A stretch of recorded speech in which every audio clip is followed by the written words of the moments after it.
নিরাপত্তা পরিস্থিতি অবনতি ঘটায় ইরানের রাজধানী তেহরানে অবস্থিত অস্ট্রেলিয়া দূতাবাসের কার্যক্রম স্থগিত করেছে। একই সঙ্গে ইরানের নিযুক্ত অস্ট্রেলিয়ার সব কর্মীদের সেখান থেকে সরে আসার নির্দেশ দেওয়া হয়েছে। অস্ট্রেলিয়ার পররাষ্ট্রমন্ত্রী পেনি ওয়াং এসব তথ্য জানিয়েছেন। শুক্রবার 20 জুন ভোরে আল জাজিরার এক প্রতিবেদনে এসব তথ্য জানিয়েছে।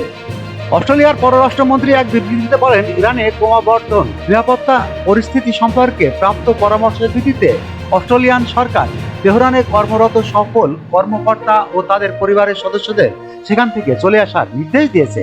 তিনি আরো বলেন, ইরান ছেড়ে যাওয়ায় অস্ট্রেলিয়ান নাগরিকদের সহায়তার জন্য কনসুলার স্টাফদের পরবর্তী আজারবাইজান ও সীমান্ত এলাকায় মোতায়েন করা হয়েছে।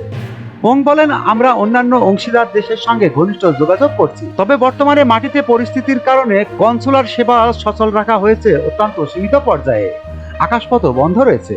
অস্ট্রেলিয়ার ইরান দূতাবাসের রাষ্ট্রদূত ইয়ান ম্যাককনভিল আঞ্চলিক পর্যায়ে থেকেই সরকারের প্রতিক্রিয়া সমন্বয় করবেন বলে জানান তিনি। সরকারি তথ্য অনুযায়ী ইরানের অবস্থানরত 1500-র বেশি অস্ট্রেলিয়ান ও তাদের পরিবারের সদস্য দেশ ছাড়তে সহায়তার জন্য অনুরোধ করেছেন। এদিকে নিউজিল্যান্ড চীনের সঙ্গে ক্রমবর্ধমান সম্পর্কের কারণে কুক দ্বীপপুঞ্জে বরাদ্দকৃত কোটি টাকা ডলারের বাজেট সহায়তা স্থগিত করেছে।